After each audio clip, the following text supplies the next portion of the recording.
Joe Rogan doesn't shy away from inviting controversial guests or discussing controversial subjects, and that has led to many debates and arguments with his guests over the past decade. So keep cool as we take a look at 10 times the Joe Rogan Experience got heated.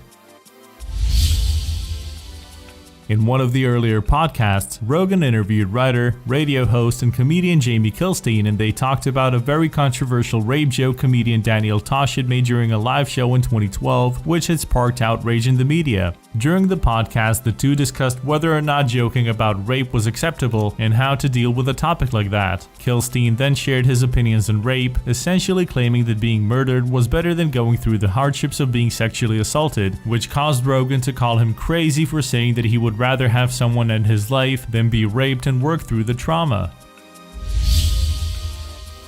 Brian Collin, Joe Rogan, and Brendan Schaub have done a lot of shows together, so when Rogan and Schaub kind of ganged up on Collin during a podcast in which they watched fights in June 2015, things didn't get too serious. You fucking bully me. If I you try bullying me right now, motherfucker. You know what your problem is? Hold on, let me handle this. Here's your problem. You've talked to too many guys that let you say shit like that. After Collin said that he had been bullied for around a year at one point in his life and wasn't taking any BS from anyone anymore, Rogan and Schaub mocked his tough guy facade and made it pretty clear that they were not buying it. As Brian continued to act tough, they simply replied by saying he had spent too much time with people who let him talk that way without poking fun of him, but made it pretty clear that they thought his threats towards any potential bullies were ridiculous. The transgender debate is a pretty delicate subject, so it didn't come as a surprise when things got a little more heated between Rogan and comedian, writer, and television host Adam Conover. While his guest argued that many trans people have been very consistent in stating their gender from an early age on, Rogan was horrified by the idea of starting hormone therapy on a young child whose mind is not fully formed yet. Do gender confirmation via hormones. And you know that doesn't affect the suicide rate. The suicide rate for trans people is very high, post-op and pre-op. Conover pointed out that many trans people don't feel complete until they have had the gender confirmation, but Rogan replied that there were also many people with regrets, repeating his point that he was first and foremost very concerned about parents making this decision for their young kids and choosing to use something on their children that will radically affect the physical development of their body and is irreversible. In times of #MeToo and political correctness, you really have to watch what you joke about these days, but during his time on the Joe Rogan Experience, Cuban-American stand-up comedian, actor, and podcast host Joey Diaz stated that he didn't really care about that. I'm not taking it no more. I put on an album, and again, I'm very sorry if I offend somebody. I didn't name it this, he did. So take your fucking problem up with him. Explaining that he grew up using certain words that are pretty much unacceptable today, he said that he was trying his best to avoid offending anyone, but also said that it was simply too late for him to change his game. Diaz appeared to be so upset by the whole debate about controversial jokes and offensive language that he had to shout out his anger, much to the amusement of the host. We probably all agree that politicians are liars, but when Joe Rogan hosted comedian, actor, writer, and radio and podcast host Nick DiPaolo on the show, the two got into an argument about whether or not Trump was a bigger liar than Hillary Clinton, for example, while his guest felt like the mainstream media simply hated Trump and were exaggerating. Would you agree that as you get older, you become more conservative? No, I was always a bit of a dick.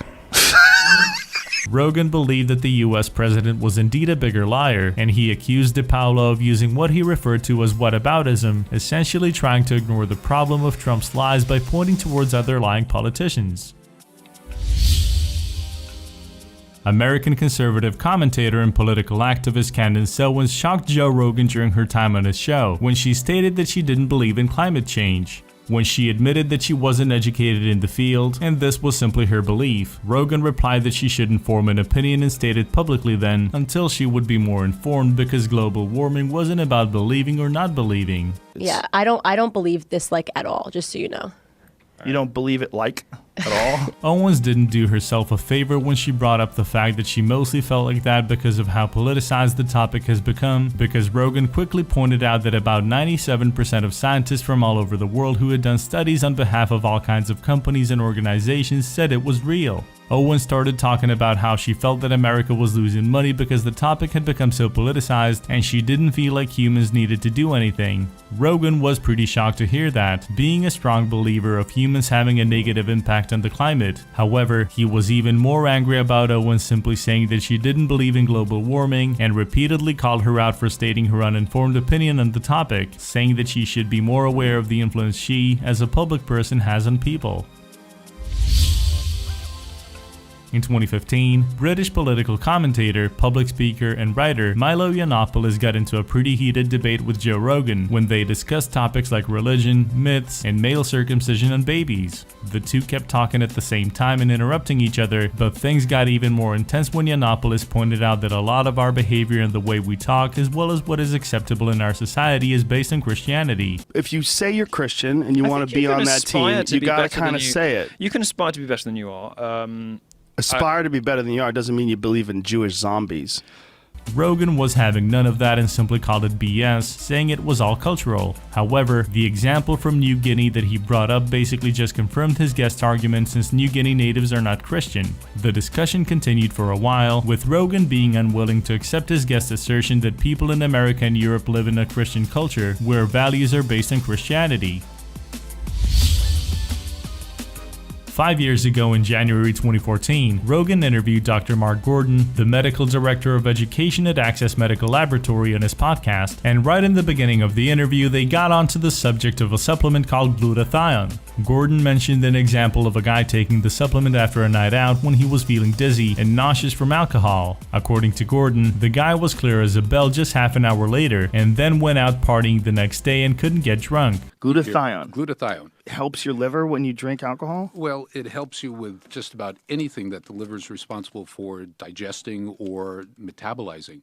Rogan reacted with disbelief and then laughed, saying that he wished he was smarter and knew more about the topic so he could call Gordon out on his BS. But while Rogan felt like his guest was giving people false hope, he still thought it sounded like a smart thing to try. His reaction to Dr. Gordon's claim later caused Brian Dunning to reapproach Rogan for not calling his guest out on it. He came on and he starts promoting his miracle supplement that you take and you can drink as much alcohol as you want and not get drunk. Well, he's talking about glutathione. Saying that even someone with no expertise in the area should know that this sounded too good to be true and that things are never that simple. During his interview on Rogan's podcast, Dunning said that claiming there was a supplement that prevents you from getting drunk is against all reasonably established science and potentially deadly advice. You should have known enough to call him out on your bullshit. I didn't know he was going to bring that up. If you're going to, when you say that there's a supplement that can prevent you from getting drunk, I'm sorry, you are against all reasonably established science. He was outraged that Rogan simply allowed his guest to make people believe that the supplement allows you to drink as much as you wish without any side effects, when it's just not as simple as that. Dunning was of the opinion that with a following like he has, Rogan had a responsibility to call his guest out on BS like that, while Rogan denied that he had any obligations towards his listeners, saying that he couldn't call someone out on something like that since he is simply not an expert and never claimed he was.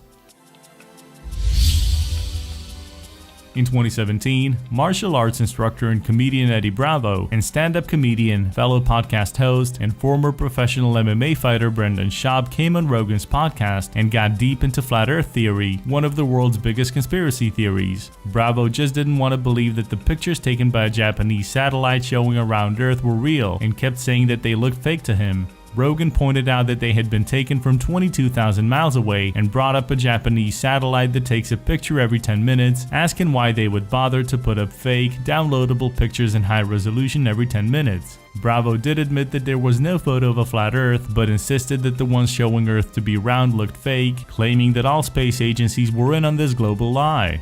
Rogan and Schaub couldn't believe that Bravo was ignoring all scientific evidence pointing towards the Earth being round, with Schaub wondering what the gain of this alleged lie would be. The discussion got even more heated when they talked about whether or not the Earth was spinning, and Schaub brought up an experiment that allegedly proved that Earth is not spinning, but turned out to be absolutely impossible to recreate, which was pointing to the fact that Earth is indeed spinning.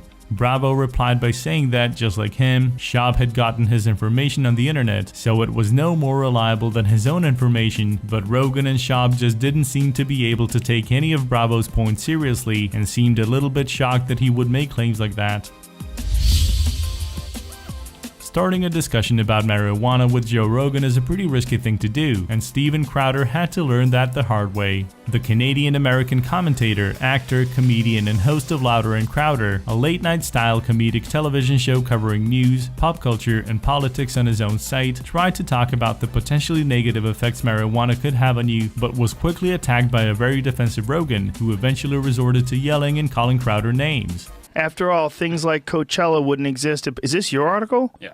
I think it's an article on my site. Oh, wait a minute. If you want to get high, you're a moron? Yeah, I think you Courtney really believes think that, you're yeah. a moron? The discussion about Pod kept getting sidetracked, with Rogan accusing Crowder of interrupting him, but essentially doing exactly the same. While Crowder felt like Rogan and his assistant Jamie were teaming up against him, with Jamie pulling up articles to support Rogan's points on the internet. And that caveat is that I'm a bully and that Jamie pulls up statistics that only benefit my ideas. On that argument, you are. How is it a bully when two people are talking? Crowder eventually called Rogan a bully, as the host kept calling him names and trying to belittle him by calling him adorable and sweetie, with the host claiming he was just joking, and a very annoyed Crowder eventually spending so much time arguing with Rogan that he missed his flight.